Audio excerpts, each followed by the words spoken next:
Salam à tous et je suis très heureux de vous retrouver pour un nouveau débrief. La Côte d'Ivoire est en finale de cette CAN 2024. Qui l'aurait cru après cette défaite 4-0 face à la Guinée équatoriale? Franchement, moi je m'y attendais pas du tout à ce que les Ivoiriens rebondissent comme ça. Dans un premier temps, c'est nous les Marocains qui avons sauvé cette équipe ivoirienne en gagnant face à la Zambie. Les Ivoiriens ont été repêchés, sont tombés contre le Sénégal, ont passé cette équipe sénégalaise, sont arrivés directement ensuite en quart de finale, ont passé également le Mali, sont arrivés en demi-finale aujourd'hui et ont battu la République démocratique du Congo.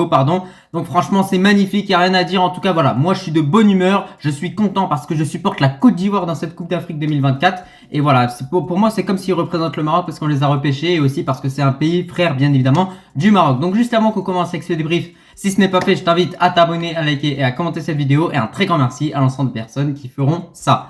Donc pour commencer, concernant ce match, déjà, un très grand bravo, félicitations à tous les Ivoiriens pour cette qualification, c'est amplement mérité. On a une équipe qui a survécu à une élimination en quelque sorte, qui a été éliminée dans un premier temps, clairement. Ils ont été éliminés dans un premier temps et ils ont été repêchés, ils sont revenus. Et rappelez-vous de ce que j'avais dit lors de l'avant-match Sénégal-Côte d'Ivoire. J'avais dit que cette équipe ivoirienne, comme elle avait un petit peu survécu à son élimination en quelque sorte, elle allait revenir avec un état d'esprit de monstre. Ils allaient revenir avec l'envie de tout gagner. L'envie de tout gagner. Et ben c'est ce qu'ils ont fait. C'est ce qu'ils ont fait ensuite par la suite. Moi je l'avais prédit ça, que la Côte d'Ivoire allait aller loin dans cette Coupe d'Afrique. S'ils étaient pas repêchés, ça y est, on n'en parlait plus. Tout le monde fait ses valises. Voilà, à domicile, on gagne pas la CAN, c'est un petit peu lent, tout ça. Mais là ils sont revenus, ils ont eu l'opportunité de revenir en tant que meilleur troisième. Ils ont passé le Sénégal, ils ont passé qui d'autre? Le Mali, c'est deux grandes équipes africaines clairement. Et là ils passent la RDC qui était quand même une très très belle équipe quand même, il faut l'avouer.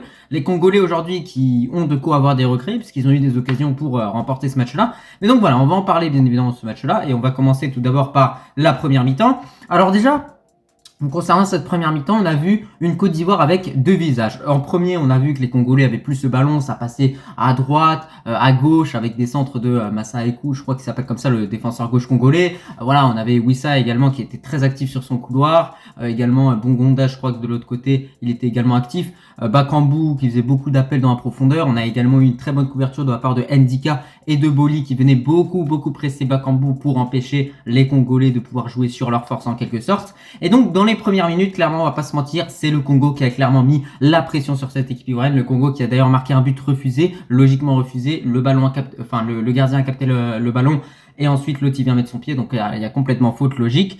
Les Congolais qui ont enchaîné également les corners sur corner, à droite, à gauche, tout ce que tu veux. Il y avait beaucoup de centres, beaucoup d'activités. Et à partir d'un moment, on a la Côte d'Ivoire qui a commencé à se réveiller à partir de la 15e minute. Et c'est là où on a vu une Côte d'Ivoire qui agit. Moi, je le disais depuis le début de cette Coupe d'Afrique 2024, on avait une Côte d'Ivoire qui était en réaction. C'est-à-dire qu'on avait une équipe qui avait besoin de prendre un but avant de se mettre à jouer. Et ça, c'est pas forcément une bonne chose. Mais là, aujourd'hui, les Ivoiriens, ils ont compris la leçon. Ils ont compris la leçon. Parce que oui, ils ont réagi aux attaques congolaises, mais là, ils ont mieux agi. Parce que d'habitude, ils attendent de prendre un but pour agir. Et donc là, je voulais féliciter l'entraîneur ivoirien, je voulais féliciter l'ensemble des joueurs ivoiriens, parce que avec des joueurs comme Seko Fofana, avec également tout simplement aujourd'hui avec qui a joué, il y a Boli, tous ces joueurs-là qui ont joué tous 11 de départ, on a une équipe qui est repartie de l'avant dans cette première mi-temps, qui a commencé à enchaîner les occasions, qui a commencé à mettre en danger clairement cette équipe congolaise. Et d'ailleurs, pour cette première mi-temps, c'est comme ça que ça s'est fini. La Côte d'Ivoire a failli marquer sur une tête de Sébastien Haller. Quel match de sa part! Haller, quel match de sa part! Le gars, il a loupé tellement d'occasions importantes. Tellement. Il a rien lâché. Il a attendu juste la bonne occasion, le bon centre pour s'illustrer. Ça, c'est un grand attaquant. Ça, c'est un très grand attaquant ivoirien. Franchement, s'il continue sur sa lancée, bon, peut-être pas qu'il pourrait atteindre le niveau de Didier Drogba, mais en tout cas, il pourrait s'en rapprocher. Puisque quand tu es un bon attaquant, c'est quand tu as plusieurs occasions que tu les loupes. Tu perds pas la tête. Tu restes bien clair dans tes idées. Et tu te bats jusqu'au bout pour marquer ce but qui est décisif. Et là aujourd'hui, c'est ce que Sébastien Haller a fait. Et franchement, les Ivoiriens peuvent le remercier parce que clairement, mentalement, il aurait pu prendre l'eau parce qu'il a loupé plusieurs occasions. Moi, par exemple, qui ai fait du foot, je sais ce que c'est de louper une occasion importante. Derrière, tu peux vite être démoralisé. Haller, il a rien lâché. La Côte d'Ivoire a enchaîné les occasions. Il y a eu des changements, entrée de Mamba, etc. Donc la Côte d'Ivoire aujourd'hui, c'est géré. C'est géré. On a un magnifique but qui est inscrit. Un magnifique but de la part de Sébastien Haller. Mais dans l'ensemble, au final, quand on réfléchit, on a quand même assisté à une confrontation un petit peu équilibrée. Où les Congolais avaient aussi pas mal d'occasions, on va pas se mentir, clairement, il faut le dire.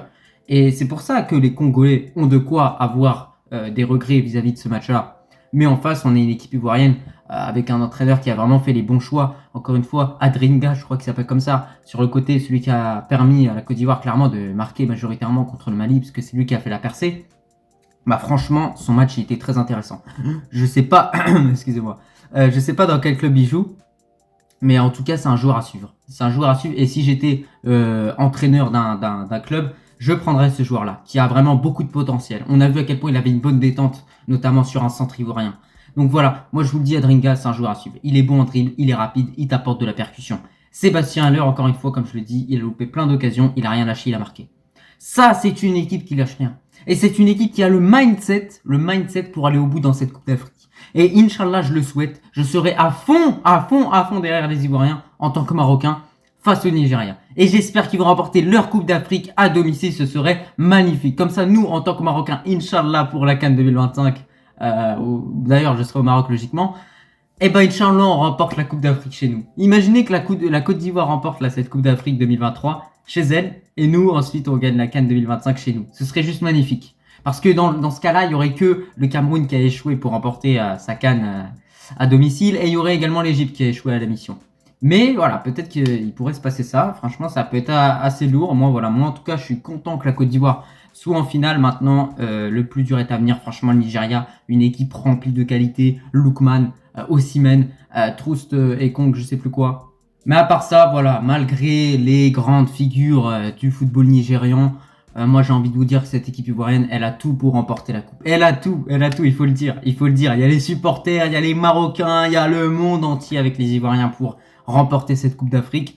Donc voilà, maintenant, attention, une des seules équipes qui a battu la Côte d'Ivoire dans cette CAN 2024, c'est le Nigeria. Et ça veut tout dire. Ça veut dire qu'on va avoir une équipe ivoirienne qui va devoir être sur ses gardes, ne pas sous-estimer cette équipe du Nigeria et surtout prendre le temps de faire les choses dans ce match-là. Essayer de ne pas jouer en réaction, essayer d'agir directement, parce que ça c'est le premier reproche que j'ai toujours fait à cette équipe-là, c'est-à-dire qu'elle attend de prendre un but avant de jouer. Et ben là aujourd'hui contre le Congo, certes ils ont pris quelques actions, mais ils ont agi. Et j'ai envie de vous dire un petit truc aussi pour tous les Congolais qui nous écoutent.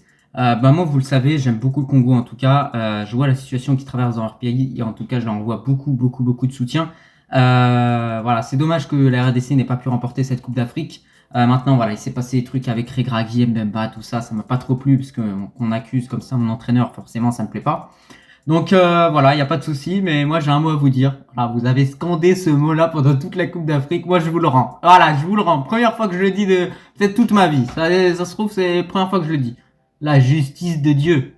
Y a quoi maintenant? Elle est où ta justice de Dieu, mon frère? Elle est où là? Ils sont où la RDC? Ils sont en finale ou là ils sont dans l'avion pour Kinshasa? Ils sont où? Donc voilà, c'est ça, c'était juste un petit moment de chambrage tranquillement. J'ai des potes congolais, vous inquiétez pas, je m'entends très bien avec eux. J'ai également des potes ivoiriens. Et là d'ailleurs, dans la ville dans laquelle je suis, je vais partir avec les Ivoiriens, avec mon maillot du Maroc. Et on va les klaxonner tranquillement, on va faire la fête, voilà, comme si c'est le Maroc qui a gagné tranquillement. En tout cas, merci à tous.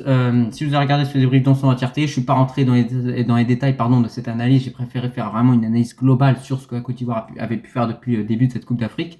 En tout cas, j'espère que ce débrief t'a plu. Moi, je te remercie si tu l'as regardé dans son entièreté et je te dis tout simplement à la prochaine.